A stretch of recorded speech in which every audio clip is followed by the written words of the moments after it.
नाजरीन, daily notable YouTube channel पे आपको खुशामदीद कहते हैं। प्रोग्राम सदाए खल्क के साथ आपका होस्ट डॉक्टर अताउल वदूद पेशे खिदमत है। आज के प्रोग्राम में हम पॉलिटिक्स के हवाले से पाकिस्तान, मुस्लिम लीग नून और पीटीआई के हवाले से बात करेंगे और इसके साथ साथ जो सबसे high profile case Avenfield reference का था उसके बारे में भी थोड़ा सा इजहार ख्याल करेंगे। इसमें सबसे पहले तो ये कि आखिरकार मरीम नवाज़ बरी हो गई। एवन फील्ड रेफरेंस में 7 साल की सज़ा कालअदम और साथ ही साथ कैप्टन रिटायर्ड सफदर की 1 साल की सज़ा भी कालअदम हो गई। इसके अलावा जैसे कि आप जानते हैं ऑडियो लीक्स का ज़माना है। ऑडियो लीक्स हो रही हैं, कभी नून लीग की आ गई, कभी पीटीआई की आ गई, चल रहा है, ऑडियो खेल रहे हैं। हैकर्स इन एक्शन है। आज सुनने में आया है कि इमरान रियाज खान साहब का भी जो ट्विटर अकाउंट है वो हैक हो गया है। सॉरी, ट्विटर अकाउंट नहीं, यूट्यूब चैनल। तो उस हवाले से भी आ रहा था। इस टाइम काफ़ी गर्मा गर्मी है, कुछ उनकी चीज़ें हैं जो कि डिलीट कर दिया गया है, उनका डाटा वगैरह वगैरह वगैरह। चले एनी हाउ, सबसे पहले हम आते हैं इस्लामाबाद हाई कोर्ट की तरफ। इस्लामाबाद हाई कोर्ट ने सज़ाओं के ख़िलाफ़ जो अपील थी एवन फील्ड रेफरेंस में मरीम नवाज़ साहिबा की तरफ से, उसे मंजूर कर ली। अदालत में बार बार नैब के प्रोसिक्यूटर से पूछा जाता रहा कि वो दस्तावेज़ात दिखाएं जिससे जायदादों का मरीम नवाज़ के साथ लिंक राबता साबित होता है।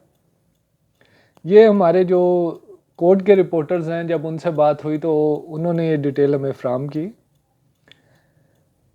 इसमें जो डॉक्यूमेंट्स प्रोसिक्यूटर की तरफ से दिखाए गए और जो अदालत ने इस पे कहा कि जो डॉक्यूमेंट्स आप दिखा रहे हैं इस पर दावा डिग्री नहीं होता, क्रिमिनल केस में सज़ा कैसे हो सकती है। आपका केस शायद ठीक हो लेकिन आप केस को साबित करने में कुलियतन नाकाम रहे हैं। अदालत सिर्फ पब्लिक नॉलेज और लोगों की सुनी सुनाई बातों पर किस तरह फैसला दे सकती है। मरीम नवाज़ की आज़ादी पर सियासी हरीफ भी मैदान में आ गए। लाजमी बात है, उन्होंने कौन सा पीछे हटना था।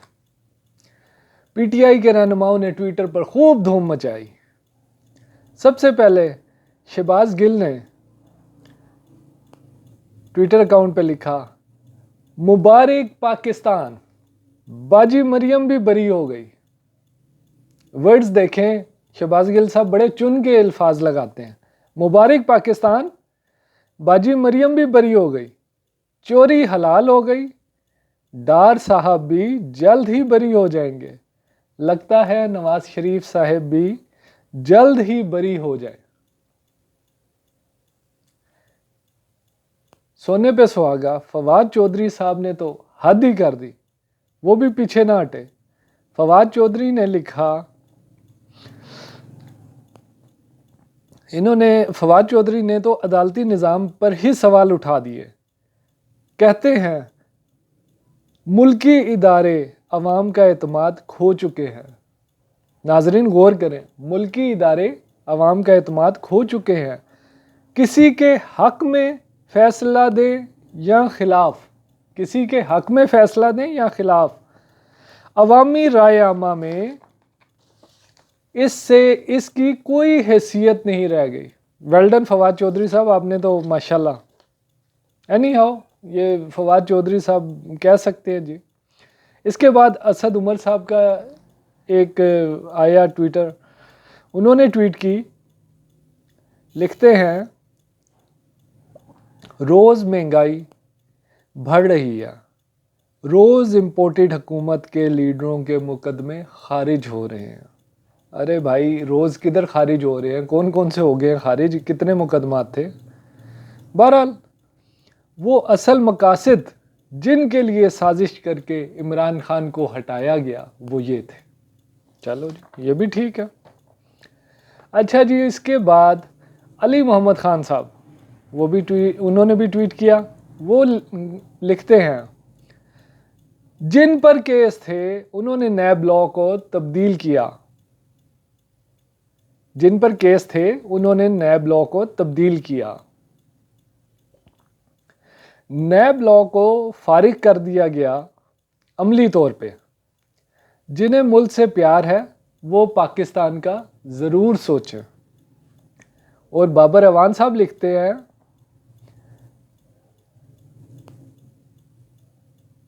छोटे चोरों, स्ट्रीट क्रिमिनल, उठाई गिरों के लिए इनामी स्कीम, महकमा जेल खानाजात शरीफ ख़ानदान की तालीमात मुजरमों को पढ़ाए ताकि NRO और जहाज़ इन्हें दरवाजे पर मिले। बाबर अवान साहब, गनीमत है आपने ये नहीं कह दिया कि जेल की सलाखों के साथ मिले, कह सकते थे, वो भी आपकी मर्ज़ी है जी, आपकी राय, आज़ादी राय का तो सबको हक है। एनी हाउ, जो अच्छी खबर है जिसे अब आप किस एंगल में लेंगे वो आप बेहतर जानते हैं। डॉलर सस्ता हो रहा है। आज इंटर बैंक में डॉलर की कीमत नहीं, सॉरी, ओपन मार्केट में डॉलर जो है 230 रुपये 50 पैसे पर फ़रोख्त हुआ। ये खुशाइन बात है। डॉलर महंगा हुआ, ठीक है जी, अब नीचे भी आ रहा है। तो अब आप लोग इसहाक डार साहब को क्रेडिट दें या ना दें वो एक अलग बात है। एनी हाउ, अब देखें जी, जो आज की सूरत हाल थी उस पर हम बात करेंगे। सबसे पहले हम इस टॉपिक पे जाएंगे कि हम थोड़ा सा चंद साल पीछे जाते हैं, लाइक 2017-18 में। वहाँ पे एक सबसे बड़ा क्वेश्चन मार्क जो एक सामने आ रहा है, क्या 2018 में जो हुआ था वो गलत था या जो आज फैसला आया है ये गलत था। बहरहाल इस बहस में हम क्या जाएं, हम ये फैसला तारीख़ पे छोड़ते हैं। तारीख़ ख़ुद ही हमें बता देगी कि कौन सा फ़ैसला सही था और कौन सा गलत था। बहरहाल इस अदालती फ़ैसले के बाद मरीम नवाज़ साहिबा पर जो पाबंदी इलेक्शन कमीशन ऑफ पाकिस्तान की तरफ से आयद थी कि वो इलेक्शन नहीं लड़ सकती, अब वो पाबंदी भी ख़त्म हो चुकी है और अब वो इलेक्शन लड़ सकती हैं। जैसे कि इस टाइम सोशल मीडिया पे एक बहस ये भी चल रही है कि इमरान खान साहब जिस तरह 9 हलकों में खड़े हुए हैं, क्या अब अपनी आज़ादी के बाद या जो उन्हें हक़ मिल गया है इलेक्शन में लड़ने का मरीम नवाज़ साहिबा को, क्या वो इसके ऊपर 9 हलकों पे इमरान खान साहब को चैलेंज करेंगी या नहीं। बहरहाल ये भी एक क्वेश्चन मार्क है। अभी तो बहुत बहस चलेगी, सोशल मीडिया भरा पड़ा है, Twitter, retweets, likes, dislikes, comments, माशाल्लाह इतना ट्विटर को किया जा रहा है हाईलाइट जिसकी कोई इंतहा नहीं। एनी हाउ, जो फैसला आना था वो आ चुका, जो हो रहा है वो हो चुका।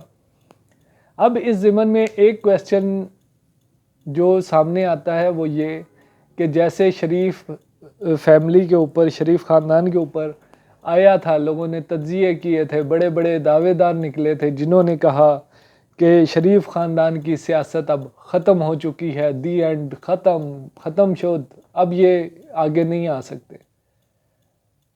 तो एक छोटा सा सवाल जो मेरे जहन में उभरता है वो ये है, प्राइम मिनिस्टर शहबाज शरीफ साहब, वज़ीर ख़जाना इसहाक डार साहब, मरीम नवाज़ साहिबा भी बरी हो चुकी हैं। एनी हाउ, अब उनके तज्ज़िये और उनके दावे कहाँ गए। और दूसरा ये कि सियासत अपनी जगह, बाकी जो आप लोग ये ज़ातियात पे जाते हैं और चीज़ों पे जाते हैं, ये आप लोगों को नहीं करना चाहिए। सियासत करें, राइट है आप लोगों का, जिस तरह आप लोगों का दिल करता है। अच्छा जी, इसके अलावा पाकिस्तान एयरफोर्स का आज 146th ग्रेजुएशन सेरेमनी जो है वो PAF एकेडमी असगर खान में मुनक्किद की गई, जो कि बहुत ही शानदार रही। इसमें आला फ़ौजी और सिविल हुक्काम ने शिरकत की। और इसके अलावा अभी मज़ीद अपडेट्स आ रही हैं, अगले व्लॉग में फिर हाज़िर होंगे। मज़ीद अपडेट्स के लिए देखते रहिए डेली नोटेबल यूट्यूब चैनल। इसे लाइक करें, शेयर करें, सब्सक्राइब करें और कमेंट सेक्शन में अपनी कीमती आरा से ज़रूर हमें आगाह करें। अब इजाज़त दीजिए, अल्लाह हाफ़िज़।